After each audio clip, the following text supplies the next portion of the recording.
Sir, deputy chairman जी, मैं आपका आभारी हूं कि आपने मुझे बोलने का मौका दिया। मैं सबसे पहले पहलगाम में हुए क्रूर आतंकी हमले में मारे गए लोगों को श्रद्धांजलि देता हूं और उनके परिवार के प्रति अपनी गहरी संवेदना व्यक्त करता हूं।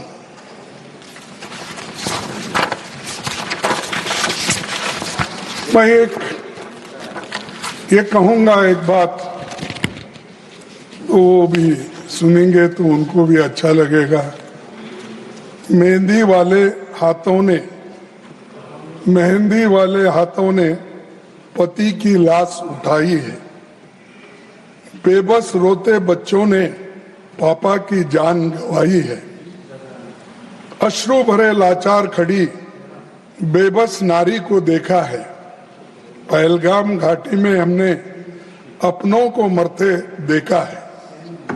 तो ये घटना, ये जो घटी, ये सब लोग देखे हैं, लेकिन मुझे ये समझ में नहीं आ रहा, इतने सब होने के बाद बहुत सी चीजें उन्होंने, यानी जो संबंधित नहीं है, उन विषयों को उठाकर फिर राज्यसभा के अंदर से देश के बाहर के लोगों को उचकाने की कोशिश कर रहे हैं।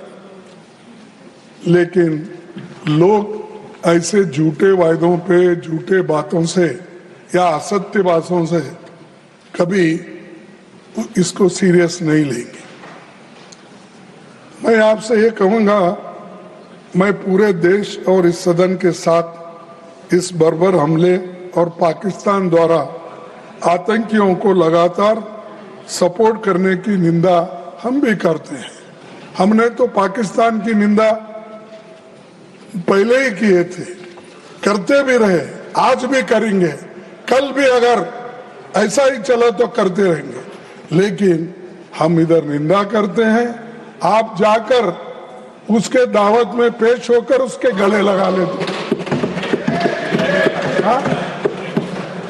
तो बिना बुलाए आपको जाने की आदत है। नहीं, आपको नहीं बोल रहा, आप नहीं गए थे, आपके दोस्त बोलूं क्या, गुरु बोलूं क्या बोलूं, विश्व गुरु, वो गए थे।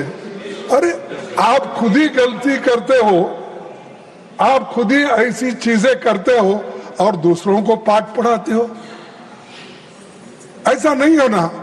आप अगर सीरियस हो तो किसी को, दूसरों को टीका करना, तुमने क्या किया, वो क्या किया, ये बताने की जरूरत नहीं।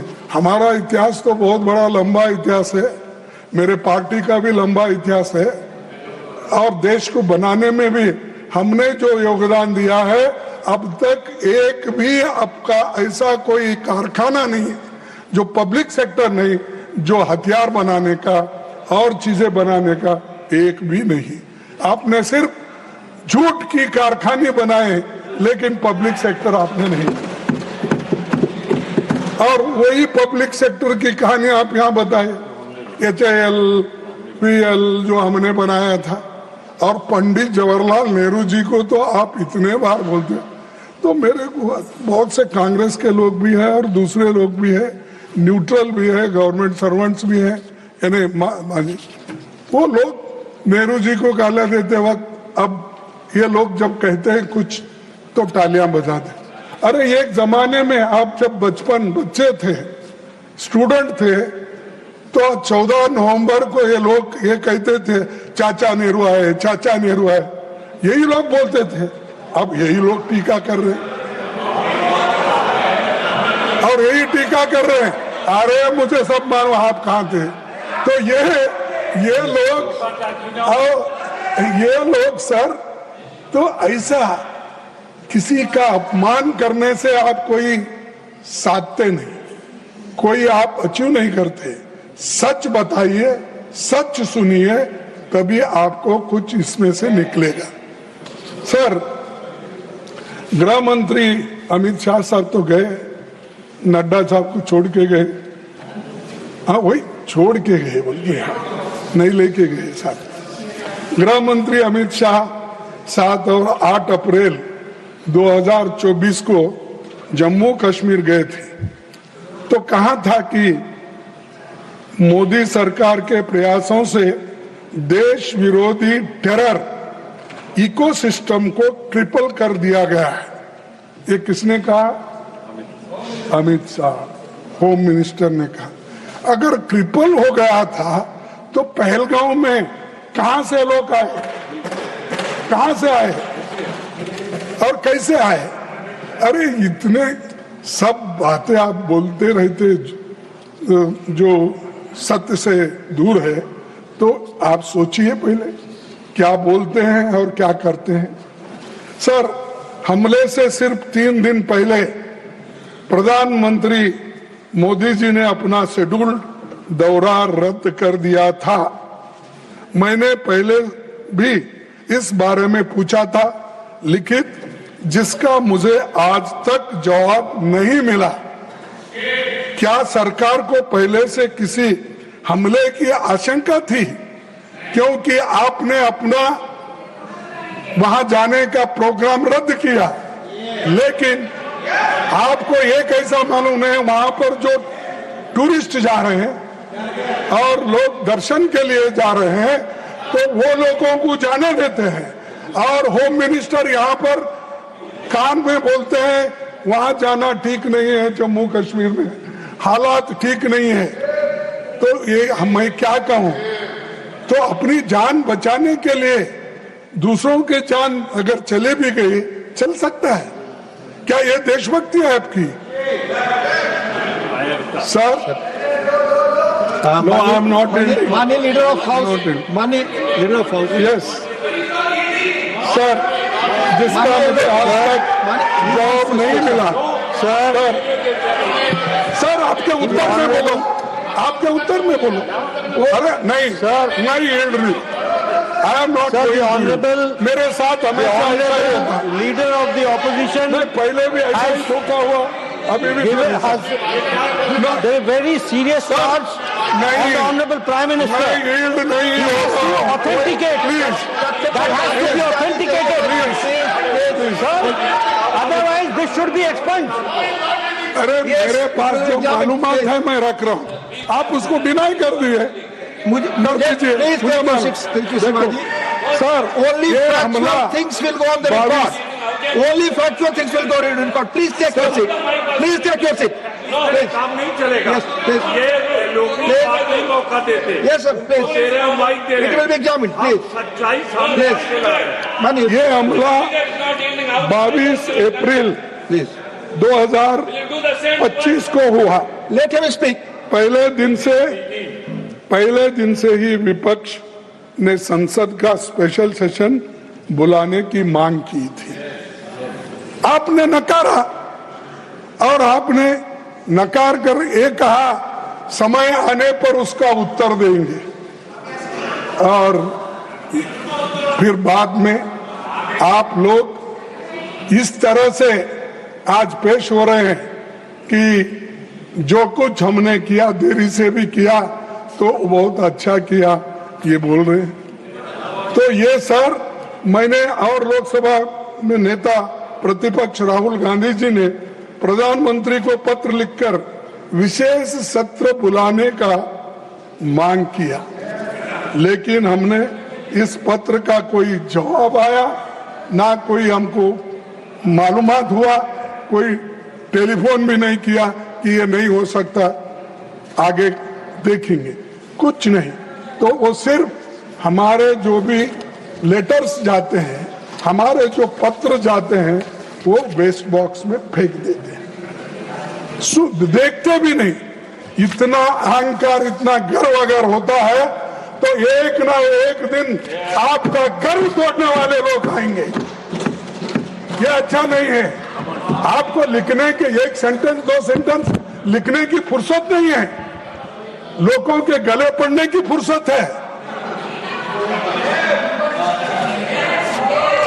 और डिप्टी चेयरमैन जी, 1962 में भारत चीन युद्ध चल रहा था, जब नेहरू जी ने चंद विपक्षी सांसदों की मांग पर विशेष सत्र बुलाया था, तब ये मांग उठी थी कि सीक्रेट सेशन बुलाना चाहिए। लेकिन नेहरू जी ने कहा कि जनता से कुछ छिपाया नहीं जाना चाहिए। अरे ये है हमारा लोकतंत्र। तुम्हारा लोकतंत्र क्या? बुलाओ, नहीं बुलाएंगे। और कम से कम मीटिंग में रखो जो सत्यता है, वो भी नहीं आएंगे नहीं। और आपने तो हमारी बात रखी कि हम लोग आए थे, राहुल जी आए थे, ठीक है, आपको धन्यवाद, कम से कम आप याद अब कर रहे हैं। लेकिन हम आए, आपके मोदी साहब कहाँ थे? क्यों नहीं थे? और हम वो मीटिंग में आते हैं, तुम चुनाव प्रचार में बिहार में फिरते हो, ये तुम्हारी देशभक्ति है। और ये बातें उनको कहना चाहिए। आज इस सदन में वो है, उस सदन में बैठना चाहिए था, सुनना चाहिए था। और सुनने की क्षमता जब नहीं है तो आप उस कुर्सी पे बैठने के लायक नहीं हो। धैर्य होना चाहिए। आपने धैर्य की बात की, वो धैर्य आपका दे दो उनको थोड़ा, कम से कम। सर, कुछ 24 अप्रैल को सरकार ने ऑल पार्टी मीटिंग बुलाई थी। उसमें विपक्ष के सभी लोग शामिल थे, लेकिन मोदी जी नहीं आए। वो सऊदी अरेबिया से चुनावी रैली करने के लिए सीधा बिहार चले गए। क्या प्रधानमंत्री की राष्ट्रीय सुरक्षा के प्रति यही गंभीरता है? मैं पूछता हूं। और आपने कुछ पढ़ा किस काम के लिए? और मैं सुना, मैं अब उनका नाम नहीं लेना चाहता हूं, सदन के बाहर गए हैं, उन्होंने बोला एक काम के लिए गए थे, इतना उनको पैसा देना था, मदद करना था। अरे भाई, वो तो कल भी कर सकते थे। हमारी मीटिंग क्यों फिक्स की है? उनके बगैर तो आप नहीं करते। जब आपने देश की रक्षा महत्व है, क्या आपके वहां जाकर पार्टी का प्रचार करना महत्व है? ये मुझे बोलिए। सर, मैं इंटेलिजेंस फेल्योर की बात, डिप्टी चेयरमैन जी, अब जरा अकाउंटेबिलिटी की बात करेंगे। 2016 में उरी और पठानकोट आतंकी हमला, 2019 में पुलवामा, और अब 2025 में पहलगाम आतंकी हमला हुआ। इन सभी घटनाओं से साफ है कि बार बार देश की सुरक्षा और इंटेलिजेंस में चूक हो रही है, फेल्यूर है, यह आपको मानना पड़ेगा। और मैं गृह मंत्री जी से पूछना चाहता हूं कि इसके लिए कौन जिम्मेदार है? क्या वो जिम्मेदार है? वही है ना? हाँ, वही जिम्मेदार है। सभी लोग कर रहे हैं, मैं तो पहले ही कहा था। तो जिम्मेदार हो, उनको जिम्मेदारी फिक्स करो उनके ऊपर। ये तो डिफेंस मैटर नहीं है, नड्डा साहब, ये हेल्थ नहीं है, ये उनका जो जाने का था, ये फेल्यूर होकर अब बढ़ चढ़ के ज्यादा, मैं देखा वहां भाषण भी सर, तो ज्यादा वो स्पीकर को नहीं देखते थे, मैं जैसा आपको देख रहा हूं तो देखते नहीं थे, सब इधर करके देख, इधर भाषण, अरे इधर बताना रहता है। यहाँ आप सभापति हो और आपको कहने का, आपके तरफ से, आपके माध्यम से सब कुछ कहने का है, लेकिन नहीं, चंद लोगों का शौक है कि ऐसा जो पब्लिक मीटिंग में जो करते हैं वैसा पार्लियामेंट में वही करते। तो ये मैं आपसे कहूंगा कि इतनी सब घटनाएं हुई और अब तक बीजेपी सरकार जब से पहले और आज आई है, 5 दफा पहलगाम में ही अटैक होते रहा, इसका सबक भी नहीं लिया।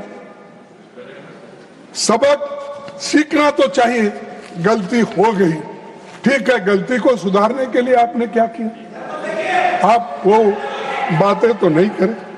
सर, मैं गृह मंत्री जी से पूछना चाहता हूं कि इसके लिए कौन जिम्मेदार है। अगर वो जिम्मेदार है तो अपनी कुर्सी खाली करने दो, अगर जिम्मेदार नहीं है तो प्राइम मिनिस्टर क्या एक्शन लेते हैं हम देखेंगे।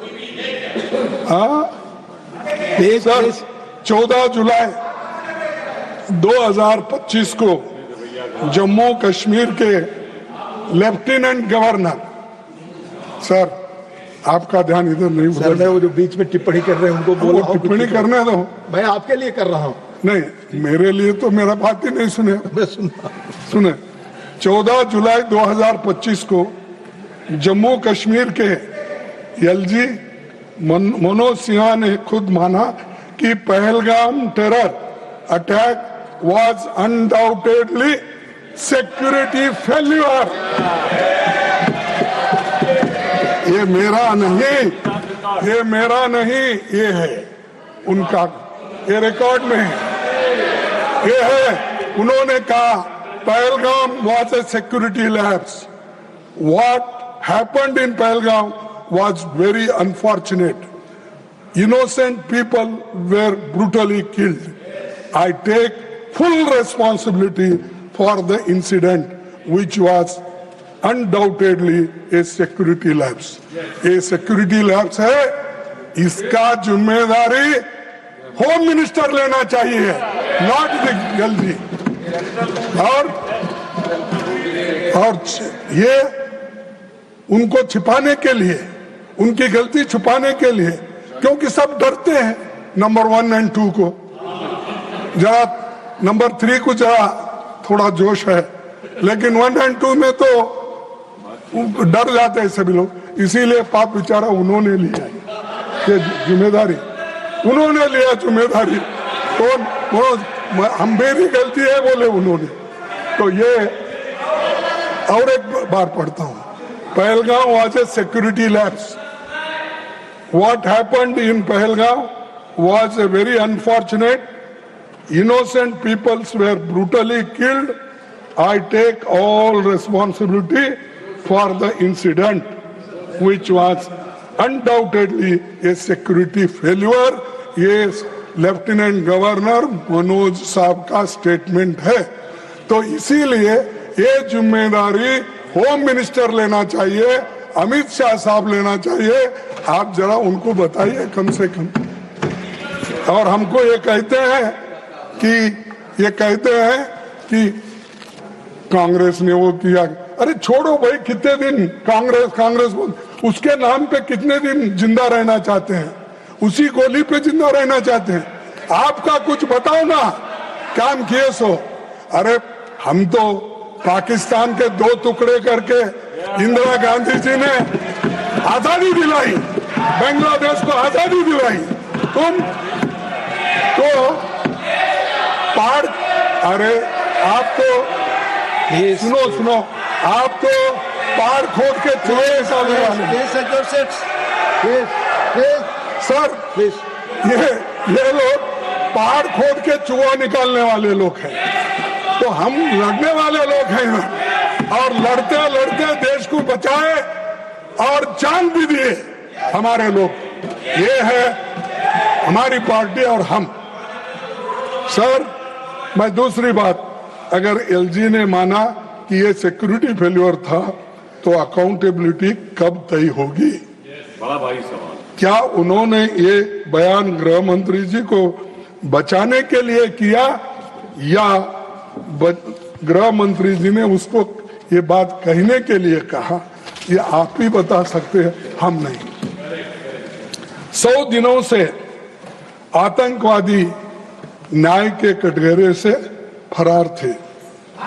यदि आतंकवादी पुंछ, गगनगिर और गुलमर्ग के हमले में भी शामिल थे।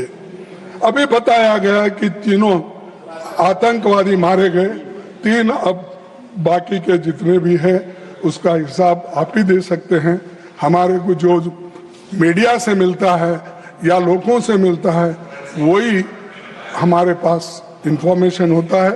तो अगर 3 मारे गए तो बाकी के किधर गए, कहाँ हैं, कहाँ फंसे हैं, कहाँ छुपे हैं, उसको ढूंढ निकालो ना। ढूंढ निकाल के ऐसा बताओ कि हम ढूंढ निकाले, ये 3 को तो हमने खत्म कर दिया और बाकी के 6-7 लोग जो भी हैं उनको भी ढूंढ निकाल के हम उसका पीछा करेंगे। तो ये मास्टरमाइंड के बारे में कल कहा था, आज इसके बारे में भी। सर, मैं और एक चीज आपसे कहना चाहूंगा कि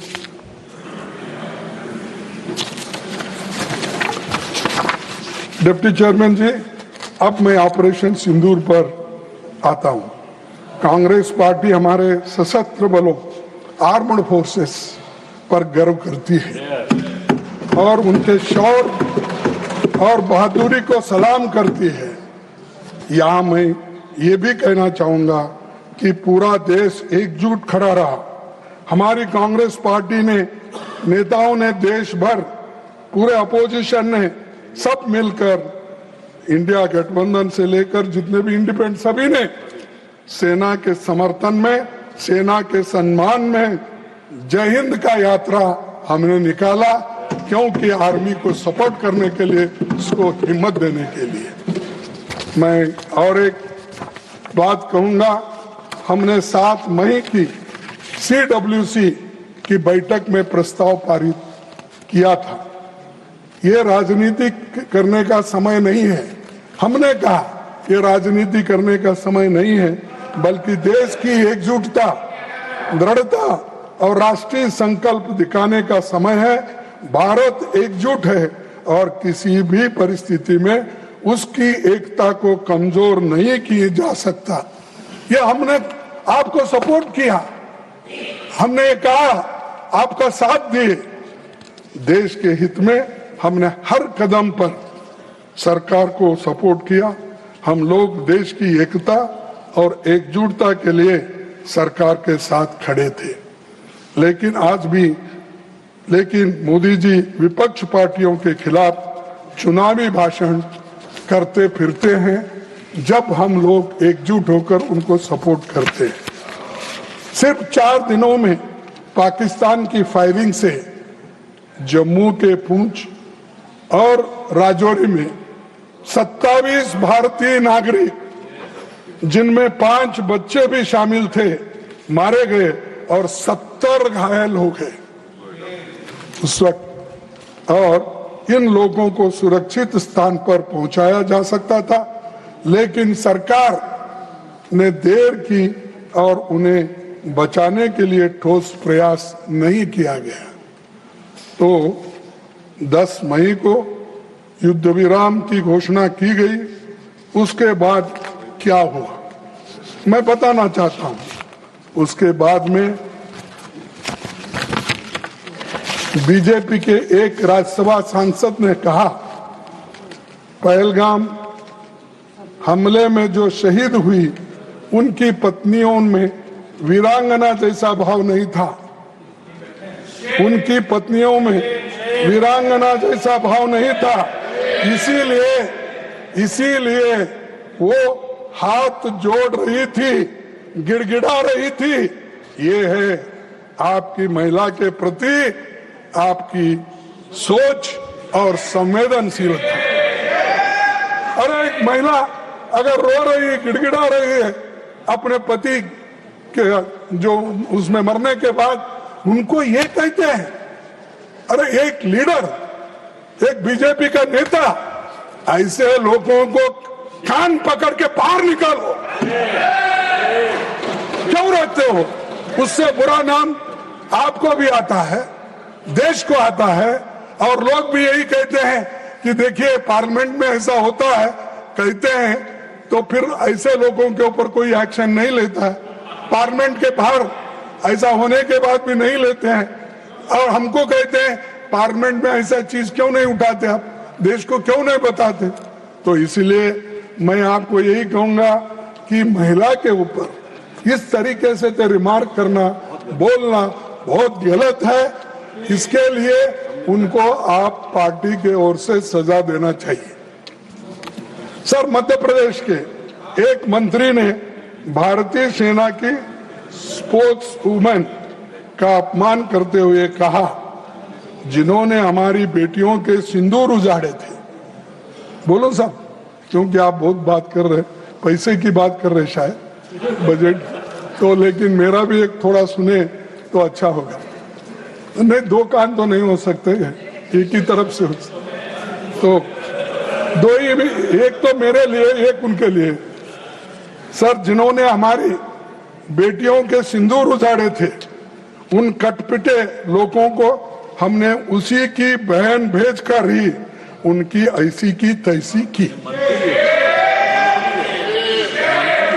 ये मंत्री है, कंत्री है, मुझे मालूम है, उसका तो यहाँ पर उसको तो कंडम करना चाहिए। ऐसे आदमी, ये पहला भी मैंने उदाहरण बताया, दूसरा उदाहरण भी ये है। तो ये चीजें आपके पीछे होते हैं।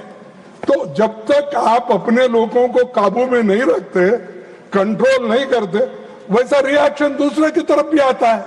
और दूसरे के तरफ से अगर ऐसा रिएक्शन कोई आया तो आप क्या कहते हैं? देशद्रोही। देशभक्ति नहीं इनमें, सिर्फ देशभक्ति का गुत्ता तुमने ही लिया, पूरा कॉन्ट्रैक्ट लिया तुमने, बाकी के पास किसी के पास खून नहीं। खैर, मेरे खून बहता है, लेकिन अंदर सिंदूर डाले तो खराब हो जाता, नहीं मुश्किल होता ना। तो सिंदूर तो सौभाग्य बचाने माँ इसे करते हैं। तो ये जहां जो कुछ बोलना आता है उसको जोड़ के बोलते जाते हैं। सर, उन कटे पिटे लोगों को हमने उनकी बहन भेजकर ही उनकी ऐसी तैसी की। कल ही सुप्रीम कोर्ट ने इस मंत्री के कड़े शब्दों में निंदा की और खंडन किया। क्या लड्डा साहब, आप इसको बाहर निकालेंगे? जब सुप्रीम कोर्ट ने ही अगर खंडन किया है उस, हाँ अब हाँ बोल रहे, इसलिए थैंक यू वेरी मच। हाँ, नहीं, अब सुप्रीम कोर्ट एक मंत्री को अगर ये कहता है और उसको कंडम करता है, तो आप तो इजीली उसको निकाल दो, दूसरे को ला।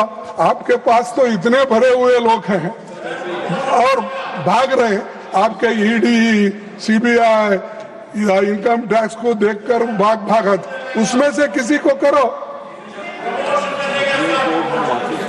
सर, शहीद आर्मी मेजर विनय नरवाल की विधवा को भी सोशल मीडिया पर ट्रोल किया गया और हमारे विदेश सचिव यहीं बैठे थे, वो भी अब पैसे की बात कर रहे। तो हमारे विदेश सचिव तक को पर्सनल अटैक्स का विदेश मंत्री प्लीज